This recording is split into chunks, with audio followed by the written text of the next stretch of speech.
특별자치시에서 근무하고 계신 홍만표 단장님을 모셨습니다. 어떤 이야기, 어떤 보따리가 풀려질지 잠옷 궁금합니다. 안녕하세요, 네, 안녕하십니까. 단장님. 반갑습니다. 네네. 먼저 소개 한번 부탁드리겠습니다. 제가 바로 홍만표입니다. 요즘에 아주 제가 인기가 있어요. 그런가 했더니 선거철인 것 같아요. 제가 필요하다는 사람이 너무 많아. 대한민국 헌법이 잘못된 것 같아요. 왜냐하면 다 개인의 한 사람의 편 하나씩 한 표씩인데 나만의 만표인가. 저는 충청남 농성에서 태어나서 초등학교 때 서울 용산구에 왔습니다. 거기서부터 공부를 하고 있다가 모든 걸 마치고 28살에 일본에 유학하게 됐어요. 공부 과정이 있으니까 그건 기니까 생략을 하고 가서 이제 일본에서 쭉 유학생을 하다가 구피 유학생도 무서 그리고 오사카에서 이제 아시는 분이 있어서 그분의 이 학문이 참 좋아서 제가 좀 한번 따라가서 다시 학위를 하게 됐어요. 그래서 대학원을 2군데 다녔고, 그래서 학위를, 박사학위를 지역정책학이라는 박사학위를 받고 나서, 그리고 여러 가지 이제 이 가정에, 제가 장남인데, 저보다 바로 밑에 동생이 저 대신에 부모님 모시고 여러 가지 집안일을 하고 있었지만은, 그 친구가 갑자기 이제 쓰러지게 돼서, 그런 과정이 좀 있어서 제가 한 6년 동안 어머니가 케어를 하다 보니까 이건 저 혼자 그렇게 외국에서 그럴 수는 없겠다 해서 제가 장남이고 해서 다시 한국에서 뭘 해보겠다 해서 그 박사학위를 마치고 대학에 이제 연구원으로 있던 차에 한국에서 뭔가 해봐야 되는데 직장이 있어야 되니까 그래서 이제 충청남 도청으로 임용시험이 있다고 해서 중간에 이렇게 계약직부터 시작한 홍만표인데 그래서 공직에 그렇죠. 발을 듣게 됐습니다. 됐군요. 그래서 오늘 여기까지 왔습니다. 그 박사 공무원입니다. 네.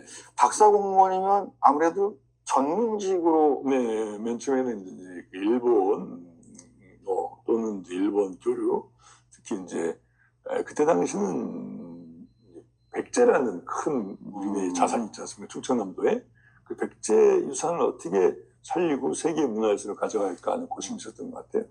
그래서 이제 일본 측에 그런 인사가 하나 필요하다 해서 중도에 그런 임용하게 됐다는 얘기 들었습니다.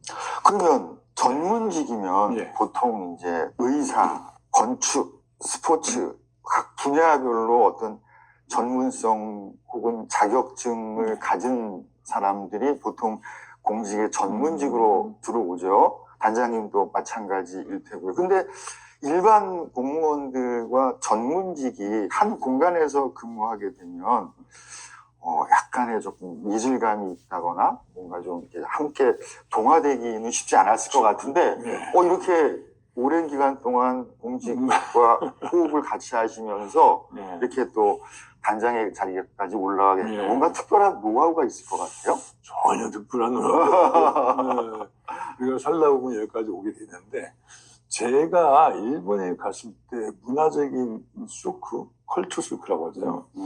그런 홈시크 같은 게 걸려본 적이 없고 쇼크라고 받아본 적이 없었어요. 물론 자극은 왜 이렇게 잘 사는가, 한국 왜 이렇게 막 이데올로기 때문에 싸움이 많은가, 그리고 자유라는 걸 이렇게 막 느끼는가, 이 친구들은 한국에 와서 제가 17년 동안 일본에 있다 한국에 와서 쇼크를 받았어요. 한국 문화가 이렇구나. 저도 군대도 다녀왔지만은 군대 조직 문화는 부자유라는 부분이 있지 않습니까? 그렇죠. 제한받는. 근데 여기는 자유인데도 불구하고 더 이상한 것이 너무 많은 거야. 그래서 제 스스로 쇼킹했는데 여기에 이제 동화되거나 이런 것보다도 내가 전문직이니까 일반직 공무원보다 더 규율과 지금까지 했었던 것들은 내가 제대로 지켜줘야 이 사람들이 저를 쟤는 어차피 외부에서 오고 또 더군다나 공직상을 몰라 쟤는 이상해 규율이 안 맞아 이런 소리를 안 들으려고 제가 그 공직수사보다 더 아주 저를 시비하게 청렴해야 된다 기본이고 그리고 그런 공직적인 그런 패턴을 깨지 않는 상황에서 그 대신 생각은 깨지만은 그런 규율 내용을 안 하려고 무지하게 노력을 했고, 또 일본에서도 마찬가지 거꾸로 최소한 일본 사회에서 살아나가려면은 일본 애들보다 더 일본말을 잘해야 되는데, 그것은 발음이나 이런 거는 어쩔 수 없는 부분이 있더라도 최소한 고급적인 언어, 교양적인 언어, 그다음에 배우 지식 이런 것들로 인해서 일본인들을 앞지르지 않으면은 내가 거기서 전혀 살 수가 없겠다. 그 맥락과 똑같은 상황입니다. 그래서 그렇게 했기 때문에 동화되거나 이질감보다는 큰 쇼크는 많이 받았어요. 아, 이렇구나. 그럼 이걸 어떻게 내가 여기서 살아나가고 극복하는 문제가 아니라 어떻게 해야만이 나를 더 제대로 내세울 수 있고 이분들이 또 나를 이해해 줄 수 있겠고 또 거기서 이해했던 부분이 잘 매칭이 돼야 공적인 영역에 큰 꽃을 피우지 않겠는가. 뭐 이런 생각을 하고 살았어요. 네. 근데 그럼에도 불구하고 이제 연구라고 할까요? 학문에 그 집중했던 오랜 시간 또 그것을 바탕으로 공직에 들어오셨어요. 그러니까 학문과 행정 간의 어떤 뭔가 차이 이걸 어떻게 현실적으로 체감하셨는지. 그렇죠. 근데 아주 멋진 질문이신데 멋진 질문만큼 멋진 답이 나올지 모르겠지만 어떻든 상하탑에서는 연구를 한 거에 대해서 그렇죠. 설명을 해야 된다는 건 주장을 하는 거 아니겠습니까? 네. 근데 주장만 하면 끝이에요. 거기서 땡처리 되는 거야. 문제의식이라는 것, 주장이라는 것은 어떤 한 근거에 가지고 객관성 있다고 자기가 포장해서 주장하는 거기 때문에 그렇죠. 그럼 거기서 끝이란 말이에요. 네. 그런데 사회는 그걸로 끝나는 게 아니지 않습니까? 문제의식은 생각하는 건데 생각하는 걸 글로 아니면 말로 표현해서 그것을 형태로 낳는 것 이것이 사회를 움직이는 것이고 그때 역사가 움직이는 것인데 그 역사와 사회를 움직이는 것이 바로 행정이다. 네, 맞습니다. 가는 거, 갈행, 정치 정치 아니겠습니까? 네, 맞습니다. 가는 정치예요. 멈춰있으면 그 행동을 안 하는 거예요. 그래서 그냥 상하탑에서 멈춰있었던 문제의식을 그런 것들을 특히 이제 저희는 한일관이나 교류나 이런 거기 때문에 그런 것들 어떻게 이것을 행동으로 제대로 가게끔 만들어줄 수 있는가. 그거에 대한 고뇌를 할 수 있고 내가 실행할 수 있는 그러한 조직에 들어가 있다는 것은 상당한 행복감이 있겠죠. 결국은 성과로 보여줄 수밖에 그렇죠. 없겠죠.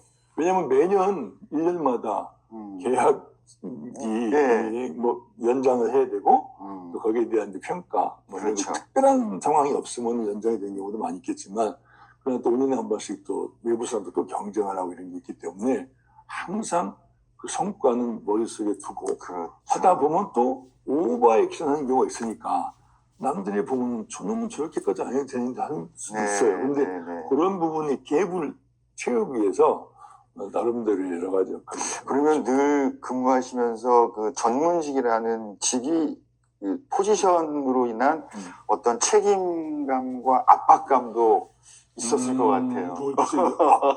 압박감보다 제가 오히려 압박했을 거예요.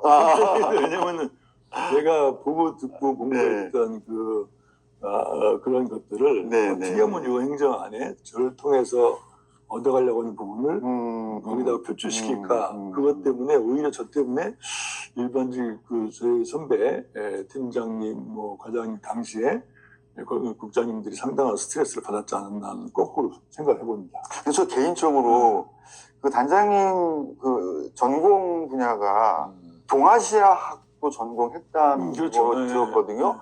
저 일반인으로서는 동아시아학을 무엇을 공부하는 거지? 뭐 소위 말해서 뭐 일본어와 중국어와 동남아시아 쪽의 언어를 다 알아야 되는 건지 또 거기서 궁금한 게 각별히 일본 쪽에 관심을 많이 가지셨더라고요. 그런 특별한 이유가 있으신가요? 네, 뭐 이제 저희는 원래는 이제 그 대한민국 저희들 뭐 이제 80년대 세대고 저도 82학번의 사람이기 때문에 그 전에 79년도에 고등학교에 들어가서 갑자기 12.6 사태가 나타났습니까?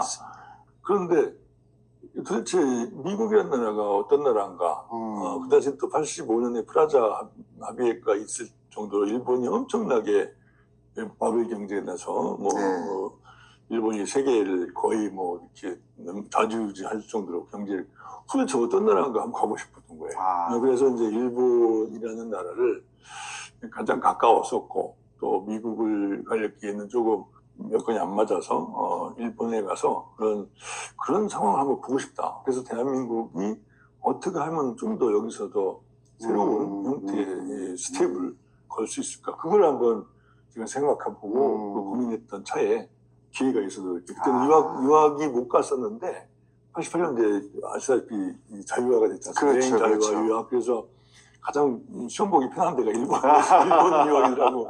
60점만 넘으면 되는데 네, 네. 몇 개월 공부하면 60점 넘을 정도로 돼서 그래서 유학 시험에 합격하고 그렇게 이제 출발하게 됐습니다. 그러셨군요. 자, 여기 단장님 이야기를 쭉 들어보니까 이런 생각이 들어요. 저도 공직 생활을 꽤 오래 한 경험치를 회상해 보면 대개 공무원들은 이제 그 짧게는 1년, 길게는 2, 3년 주기로 순환보직의 연속이거든요. 그렇죠. 근데 단장님 같은 경우는 말 그대로 전문직이기 때문에 특정 분야에서 지속적으로 근무를 하셨을 거란 말이죠.